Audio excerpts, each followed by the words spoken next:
What's going on, guys? Welcome back to the channel. Today is January 20th and I got 4 official NBA player props that I'm going to analyze in today's video. Before we jump into those 4, I want to quickly say what I said in Discord earlier, and that is from January 4th to January 6th, I went 3-7 on my plays and was down just over 4 units, and I couldn't believe that's how I started my 2026 or our 2026, and I always feel terrible when I do lose you guys money, but I also said that my reads felt like they were right there. We just needed a couple things to fall in our favor, and that I need to just grind through it and trust my strategy and trust the process. Since then, from January 7th to today, we are up just over 14 units, which I know is nothing crazy, but for me, nothing makes me happier than seeing screenshots of all you guys making money in general chat, and I'm glad I've been able to make you guys money to an extent so far this season. So that's enough for me. Let's get right into the plays. So my first play is in the Suns 76ers game, and it's going to be a sweaty one, but I'm going with VJ Edgecombe under 4.5 assists.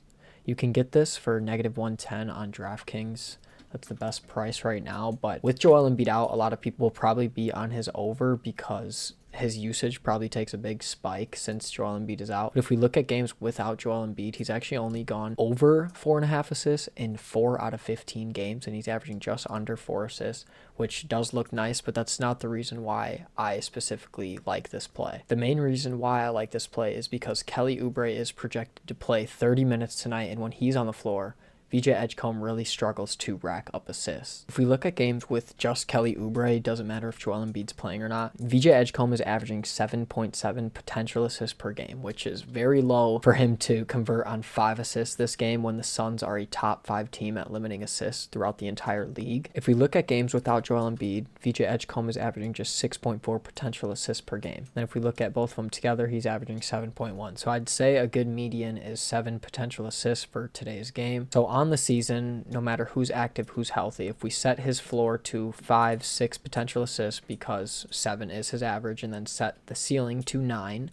because 7 will be right in the middle, VJ Edgecombe has gone under 5 assists in 22 out of 27 games, averaging just 3.6 assists per game. And then if we add in games with Quentin Grimes, with Trenton Watford, with Kelly Oubre, the hit rate is just terrible. He's only gone over 1 time out of 13 games, averaging under 4 assists per game. And then on top of that, the Suns are a top 5 team at limiting assists. You guys can see here on this graph, they're a top 10 team at limiting, where VJ Edgecombe gets almost 90% of his assists per game. And similar players, when they have played against the Suns recently, have struggled to get assists. So yeah, I really don't see VJ Edgecombe getting more than 9 potentials in tonight's game. It's just a tough matchup all around. So yeah, my first play is VJ Edgecombe under 4.5 assists. All right, my next play is going to be in the Clippers-Bulls game, and I'm going with Josh Giddey under 15.5 points. Looks like this has been heavily bumped down, not even at 14.5 anymore. It's at 13.5. So you guys can't play this exact line unless you want to take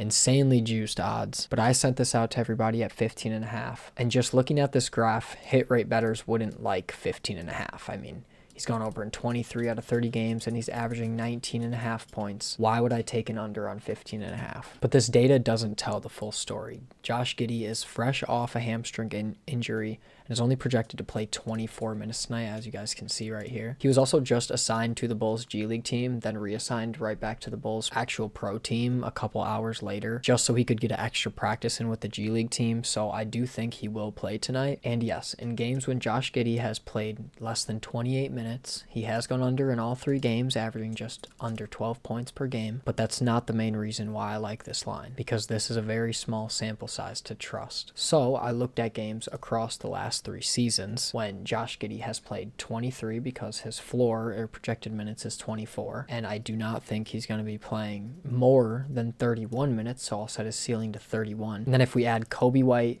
Vucevic, and Ayu Dosunmu to make it a little more realistic to their team today, Josh Giddey has gone under 16 points in 24 out of 30 games, averaging under 12 points per game on 9.4 field goal attempts per game. Yeah, 9.4 shots per game. Now, this looks real nice, but a lot of these games still aren't very realistic. With Josh Giddey's role and play style this season, he's a much better player than he was 1 to 2 years ago. But if we look at the 3 games this season to try and recreate his play style, he hasn't taken more than 15 shots, but he hasn't taken less than 9. So if we set his floor to 9 field goals, and I honestly don't think he'll take 15 shots if he is playing around the 25-minute mark, because it's his first game back.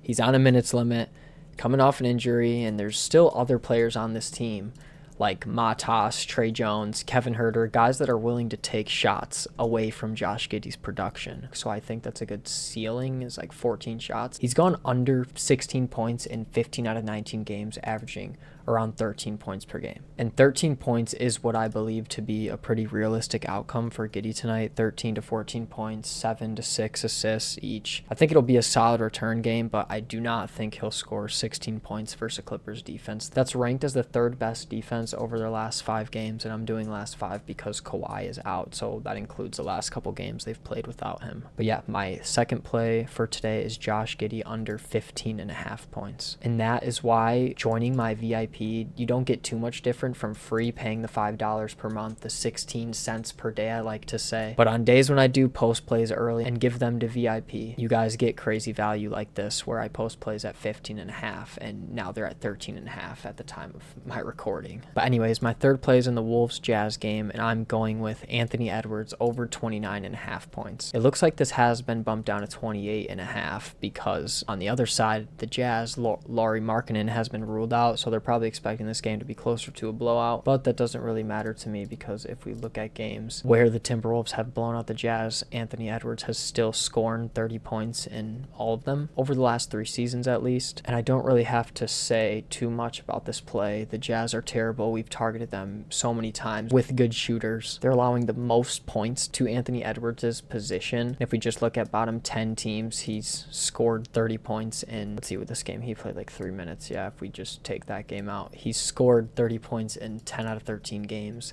averaging 34.1 points per game. The Jazz are allowing the most points to above the break threes. They have the worst ranked defense in the entire league and allow the 6th most points to pull-up shot types, which is how Ant takes 44% of his shots. It's really just a super easy matchup for Ant. I'd be surprised if he doesn't score 30 no matter what, with a total of 239.5 points still. So yeah, my third play is Anthony Edwards over 29.5 points. And my fourth play is in the Lakers-Nuggets game, and I took LeBron James to score over 22.5 points. Looks like this has also been bumped to 23.5 on almost every single book, but I originally was looking at DeAndre Ayton because over the last 5 games, the Nuggets have been allowing the most points inside the restricted area, and he's obviously a center. He scores a lot of points there, so I figured Luka could throw a lot of lobs to him and give him some easy buckets. However, Denver is allowing the 4th least assists per game over their last 5 games, so I didn't really have too much trust in Luka or DeAndre Ayton being able to finish those types of plays. So I pivoted to LeBron's points because Luka doesn't score a ton of points inside the restricted area. Obviously, he's a really good player and can score there when he wants to,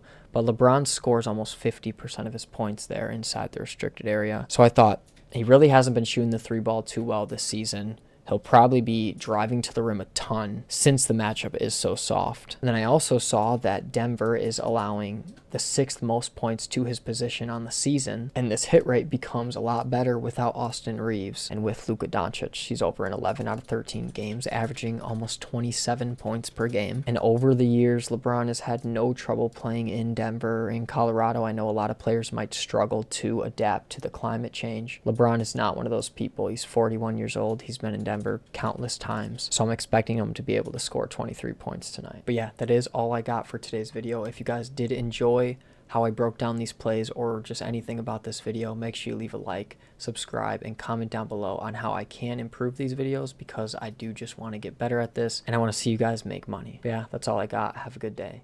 Peace out.